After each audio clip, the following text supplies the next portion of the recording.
નમસ્કાર દર્શક મિત્રો, પ્રેમ સમાચારમાં આપનું સ્વાગત છે. સાથે હું છું જયશ્રિકા. જલિયાવાલા બાગ હત્યાકાંડના 6 વર્ષ પહેલા ગુજરાત અને રાજસ્થાનની સરહદે આવેલા માનગઢના પહાડ ઉપર 17 નવેમ્બર 1913ના રોજ આવો જ નરસંહાર થયો હતો, પણ તેના વિશે બહુ ઓછા લોકો જાણે છે. જલિયાવાલા બાગમાં 1000થી વધારે લોકો અંગ્રેજ સેનાની ગોળીનો ભોગ બન્યા હતા. તેની સામે માનગઢ નરસંહારમાં 1500થી પણ વધારે લોકો માર્યા ગયા હોવાનો દાવો કરવામાં આવે છે. માનગઢના ડુંગર પર હજારો લોકો એકઠા થયા હતા. તેના પર અંગ્રેજો અને દેશી રજવાડાના સૈનિકોએ પૂરી તૈયારીઓ કરીને ગોળીઓ વરસાવી હતી. સાહિત્યકારો, ઇતિહાસકારો અને સ્થાનિક લોકોનો દાવો છે કે આ હત્યાકાંડ જલિયાવાલા બાગથી પણ મોટો નરસંહાર થયો હતો. આમ છતાં તેને ઇતિહાસમાં એટલું મહત્વ આપવામાં આવ્યું નથી. 108 વર્ષ પહેલા થયેલા નરસંહારને ઇતિહાસમાં મહત્વ ન મળ્યું. માનગઢ પહાડીથી 3 કિલોમીટર દૂરથી માનગઢ નરસંહારની યાદમાં સ્મૃતિ સ્તંભ બનાવવામાં આવ્યો છે. રાજસ્થાનની રાજધાની જયપુરથી લગભગ 550 કિલોમીટર દૂર આદિવાસી વિસ્તાર બાંસવાડા જિલ્લાના મુખ્ય મથકથી 80 કિલોમીટર દૂર આવેલું છે માનગઢ. આનંદપુરી પંચાયત સમિતિના કાર્યાલયથી આગળ વધીએ એટલે લગભગ 4 કિલોમીટર દૂરથી જ એક ડુંગર દેખાવા લાગે છે. 108 વર્ષ પહેલા અહીં થયેલા નરસંહારનો સાક્ષી બનેલો આ ડુંગર આજે યાદને સમાવીને ઊભો છે. લોકો હવે તેને માનગઢ ધામના નામે બોલાવે છે. આ ડુંગરનો લગભગ 80% ભાગ રાજસ્થાનમાં પડે છે, જ્યારે 20% હિસ્સો ગુજરાતમાં પડે છે. ગુજરાત અને રાજસ્થાનની સરહદે આવેલો માનગઢના પહાડો પર 17 નવેમ્બર 1913ના રોજ માનગઢનો નરસંહાર થયો હતો, જેમાં 1500થી પણ વધારે લોકો માર્યા ગયા હોવાનો દાવો કરવામાં આવ્યો છે. માનગઢ પહાડ પર એકઠા થયેલા હજારો લોકો અંગ્રેજો અને દેશી રજવાડાના સૈનિકોની ગોળીનો ભોગ બન્યા હતા. ઇતિહાસમાં આ નરસંહારને ક્યાંય મહત્વ આપવામાં આવ્યું નથી, પરંતુ માનગઢમાં એક સ્મારક બનાવીને આ નરસંહારને ઇતિહાસમાં સ્થાન આપવાનો પ્રયત્ન કરવામાં આવ્યો છે. વણઝારા પરિવારમાં જન્મેલા ગોવિંદ ગુરુએ 1880માં લોકોમાં સામાજિક સુધારા માટે આંદોલન ચલાવ્યું હતું. તેમના આંદોલનથી નવી ચેતનાઓ જાગી હતી અને આસપાસના આદિવાસીઓ ભીલોની પરિસ્થિતિમાં ફેર આવવા લાગ્યો હતો અને અલગ રાજ્યની માંગ ઊભી થઈ હતી. રજવાડા બ્રિટિશ રાજ પાસે મદદ માંગી રહ્યા હતા અને થોડા વર્ષ પછી 17 નવેમ્બર 1913ના રોજ માનગઢ ડુંગર પર નરસંહાર થયો હતો. આ ઘટનાના લગભગ 80 વર્ષ પછી રાજસ્થાન સરકારે નરસંહારમાં માર્યા ગયેલા સેંકડો લોકોની યાદમાં 27 મે 1999ના રોજ શહીદ સ્મારક બનાવ્યું હતું અને તે રીતે માનગઢને ઓળખ મળી હતી. માનગઢ સંગ્રહાલયમાં ઉપલબ્ધ માહિતી અનુસાર ધરપકડ બાદ આદિવાસી અને ગોવિંદ ગુરુ બ્રિટિશ રાજની અદાલતમાં રાજસ્થાનના ડુંગરપુર જિલ્લાના બાસિયા ગામના વણઝારા પરિવારમાં જન્મેલા ગોવિંદ ગુરુએ 1880માં લોકોમાં સામાજિક સુધારા માટે આંદોલન ચલાવ્યું હતું. તે વખતે બ્રિટિશ રાજ હતું અને દેશી રજવાડાના વેરા, વેઠ પ્રથા સહિતના અત્યાચારોથી પ્રજા ત્રસ્ત હતી. ઇતિહાસકાર અને નિવૃત્ત પ્રોફેસર B.K. શર્માએ કહ્યું છે કે બળજબરીથી વેરા વસૂલવામાં આવતા હતા અને લોકો સાથે અછૂત જેવો વ્યવહાર કરવામાં આવતો હતો. આવી સ્થિતિમાં ગોવિંદ ગુરુના આંદોલનના કારણે નવી ચેતનાઓ જાગી હતી. ગોવિંદ ગુરુએ લોકોને સમજાવ્યા કે ધૂણી કરીને જ પૂજા કરો, શરાબ અને માંસનો ત્યાગ કરો અને સ્વચ્છતા રાખો. તેમની ઝુંબેશને કારણે ચોરીઓ બંધ થઈ હતી અને શરાબના ઠેકામાં મહેસૂલ મળતી હતી તે આવક પણ ઘટવા લાગી હતી. આ બાબતે પ્રેમ સમાચારના MD મુકેશભાઈ વણઝારાએ વણઝારા સમાજના અગ્રણી અને પ્રખ્યાત અભિનેતા દિલરાજ મંજાણા સાથે વાત કરી હતી. દિલરાજ વણઝારા કે જેઓ ઓલ ઇન્ડિયા વિચરતી જાતિ સંસ્કૃતિ શોધ સંસ્થાનના પ્રમુખ છે. આવો જાણીએ માનગઢના ઇતિહાસ વિશે તેઓ શું કહે છે. मैं दिलराज बंजारा फिल्म डायरेक्टर और गुजराती राजस्थानी फिल्म में काम करता हूँ. बंजारा समाज के ऊपर मैंने पिछले 10 साल से थिंकिंग कर एक फिल्म भी बना रहा हूँ, जो बंजारा समाज की विरासत पत्थरों में दबी हुई है, उसी को बाहर लाने के लिए ऐसा ही एक प्रसंग और एक कहानी गोविंद गुरु के संबंधित मैं कहूँगा. जी, आपने जैसे कि बताया कि आपने एक फिल्म भी प्रोड्यूस की हुई है, पत्थर बोल उठे. जी, तो हमारे दर्शकों को थोड़ा बहुत उसके बारे में भी बताइए. देखिए, ये फिल्म बंजारा समाज की हिस्ट्री और उसकी छुपी हुई विरासत को बाहर लाने का मेरा प्रयास है. पिछले 10 साल से मैं प्रयास कर रहा हूँ. 6 राज्यों में अब तक शूटिंग कर चुका, जिसमें गुजरात में मानगढ़ में गोविंद गुरु के जीवन पर मैंने बासिया जाकर भी शूटिंग किया. कावेरी टांडा, धुंड मंगरी और आसपास के आदिवासी गांवों में भी मैंने शूट किया. इस फिल्म को जरिए मैं ये बताना चाहता हूँ कि हमारी एक ऐसी विरासत राजस्थान और गुजरात की सरहद पर मानगढ़ पहाड़ी, जहाँ पर बहुत बड़ा एक हादसा हुआ। तारीख 19/4/1919 में जलियांवाला बाग हत्याकांड हुआ, उसको पूरी दुनिया जानती है। और तारीख 17 नवंबर 1913 में इसी मानगढ़ पर 1500 व्यक्तियों ने, भीलों ने, बंजारों ने बलिदान दिया, उसकी कोई नौबत नहीं है।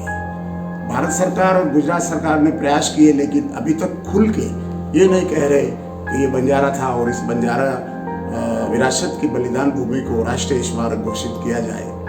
और ये बड़ी दुख की घटना है कि उन पत्थरों में कई आवाज़ें आज भी आती है जो बलिदान दिया, जिन्होंने देश की स्वतंत्रता और राजाओं की राजसत्ताओं के विरुद्ध शंख सभा नाम की एक संस्था बनाई गोविंद गुरु ने। और भीलों को दारू न पीना, चोरी न करना, शिकार न करना, ऐसी 20 जैसी शिक्षाएं उन्होंने दी। कई लोग जानते हैं कि ये भील है।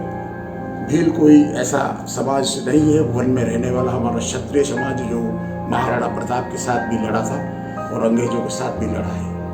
बंजारा समाज के हमारे गुरु गोविंद गुरु जी, उन्होंने शिक्षा देकर शिक्षित बनाना, बेगारी न करना, गुलामी न करना, ये उनको सिखाए। ये बात डूंगरपुर के महारावल लक्ष्मण सिंह जी एवं राणा परिवार छोटी मोटी रियासतों को खुट रही थी कि ये साधु हमारे सब गरीब लोगों, हमारे जो गुलाम थे उनको छुड़ा रहा है और इसे हमारी राजसत्ता का कोई काम चलेगा नहीं। जो मुफ्त में बेगारी कर रहे थे उनको छुड़ा दिया। इसलिए उन्होंने गवर्नमेंट को, ब्रिटिश सरकार को बताया कि ये गोविंद गुरु भीलिस्तान बनाना चाहता है, जो अलग राज्य की मांग करेगा, इससे दबाया जाए। तो अहमदाबाद, डूंगरपुर और उदयपुर से आई सेनाएं और गुरु गोविंद को कहा कि आप पहाड़ी से नीचे उतरिए। 17 नवंबर 1913 में ये तीसरा मेला था जो लाखों की संख्या भील वहाँ आकर यज्ञ हवन करके अनुष्ठान और धार्मिक संस्था और आस्थाओं पर उनका मेला लगता था। लेकिन उन्होंने उनकी बात मानी नहीं और बिना कहे चारों तरफ से फायरिंग किया। उस वक्त वो भगदड़ मची, जितने जवान जो थे भाग सके, रास्ताओं के जानकर गए, लेकिन बूढ़े बच्चे कुल मिला के 1500 आदमी। जलियांवाला हत्याकांड से भी ज़्यादा ये हत्याकांड हुआ और उसके आगेवानी में हमारे गोविंद गुरु को अरेस्ट किया। इस संबंध में मैंने एक फिल्म भी बनाई, उसका उनके जीवन का एपिसोड बनाया। अभी उनका एक गाना भी मुझे और फिल्माना है, भुरटिया नहीं मानू रे नहीं मानू, इनका एक प्रसिद्ध गीत है, भजन है, उसको शूट करना बाकी है। ऐसे भारत देश के असंख्य पत्थरों में दबी हुई कहानियाँ है, उसमें से मैं 5 नहीं 50 ऐसे महापुरुषों की कहानी एक ही फिल्म में बताना चाहता हूँ। मैं आगे मतलब आपने बहुत अच्छी जानकारी दी, लेकिन आपसे ये मतलब कहना चाहूँगा, आज का जो युवा पीढ़ी है, आज का युवा धन जो है, ज़्यादातर लोगों को पता नहीं है कि मानगढ़ का इतिहास क्या है। और गुरु गोविंद सिंह जी, पहले गुरु गोविंद सिंह जी यूनिवर्सिटी अभी जो बनी है वो पहले गुजरात यूनिवर्सिटी के साथ संलग्न थी, लेकिन फिलहाल उसको अलग से यूनिवर्सिटी करार कर दिया गया और गुरु गोविंद सिंह जी यूनिवर्सिटी नाम दे दिया गया, नामकरण उसका किया गया। बहुत सारे विद्यार्थी वहाँ पे पढ़ रहे हैं, लेकिन बहुत विद्यार्थियों को ये भी नहीं पता कि गुरु गोविंद सिंह जी नहीं कौन थे और उनका इतिहास क्या था। तो आप युवा पीढ़ी को, आज के युवा पीढ़ी को आप क्या संदेश देना चाहेंगे? उसका यही कारण है कि लोगों को एक बात का भ्रम भी होता है कि गोविंद गुरु और गुरु गोविंद दोनों अलग है, नाम में भी भ्रांति है। गोविंद गुरु जो है सिखों के 10वें गुरु थे, गुरु गोविंद सिंह 10वें गुरु थे, और गोविंद गुरु जो हमारे मानगढ़ के एक तपस्वी संत महान भीलों और आदिवासी वन बंधुओं का आगेवान थे। इसलिए लोगों को इसका प्रचार नहीं हुआ, इसकी स्टोरी को दबा दिया गया, कहा नहीं गया कि इनके बलिदान के पीछे कितने रक्त रंजित कहानियाँ छिपी हुई है। और आपको बता दूं कि बांसवाड़ा में भी गोविंद गुरु कॉलेज है और बांसिया गांव वहाँ पर स्कूल है। ऐसे इनके नाम के कई प्रतिष्ठान बने हैं, लेकिन खुल के कोई यूं नहीं कहता है कि ये कहानी है और ये जलियांवाला बाग से भी ज़्यादा इनका बलिदान है। राजस्थान के 8वीं क्लास के पाठ्यक्रम में भी इनका पाठ आता है। जैसे कि अभी आप बता रहे कि राजस्थान के 8वीं क्लास के पाठ में इनका नाम आता है, लेकिन जैसे कि मैं पढ़ा हूँ, मेरी उम्र भी ज़्यादा नहीं है, लेकिन जब हम पढ़ते थे तो बहुत सारी चीज़ें ऐसी थी हमारी स्कूल की किताबों में जो आज नहीं देखी जाती, हटाई गई है। तो आपका क्या कहना है, क्या हमारे इतिहास को दबाया जा रहा है? दबाया जा रहा है। जो द ग्रेट मुगल बताया जा रहा है किताबों में, वो है नहीं, मुगल ग्रेट नहीं है, वो थ्रेट है। और लेकिन फिर अभी उनको बताया जा रहा है और सभी लोगों ने, इतिहासविदों ने, जो पेड राइटर है उन्होंने मौन धारण कर लिया।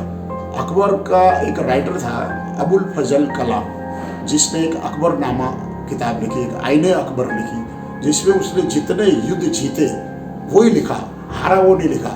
हारा सिर्फ 2 बार बंजारों का आगे, 10 अक्टूबर 1591 में और सांबर झील में 12,000 सिपाहियों को लेकर बल्लू राय बंजारा के आगे वो हारा, और 24,000 लेकर सतलुज नदी के 1592 में नवंबर में वहाँ सतलुज नदी किनारे अकबर 2 बार हारा। उसका उल्लेख नहीं कर रहा। वो युद्ध का कारण उसकी बेटी मलुकी से उसको शादी करना था।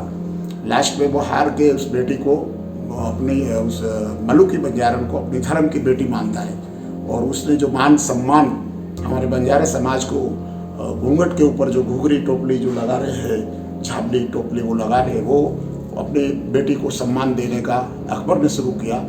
तब से बंजारा समाज के दक्षिण और पूरे भारत के लोगों में इस चांदी की घुघरी टोपली लगाने का रिवाज आज भी प्रचलित है। वो सम्मान अकबर ने हमारी बेटी को दिया। इस संबंध में हमने किताब भी लिखी है, हिंद रतन मलुकी बंजारन, जो हम और अशोक पवार ने मिलकर ये किताब लिखी, जो अभी फिलहाल इसकी 10,000 से ज़्यादा कॉपी बिक चुकी है। जी, ज़्यादा वक्त नहीं लेंगे आपका, लेकिन मेरा आखिरी एक सवाल जी, जैसे कि साहब अभी आए थे यहाँ पर, मैंने आगे पूछा आपको कि प्रधानमंत्री जी वहाँ पर आए और एक अपेक्षा थी उनसे कि मानगढ़ जो है उसको राष्ट्रीय स्मारक घोषित किया जाए, लेकिन किसी न किसी वजह से ऐसा नहीं हो पाया।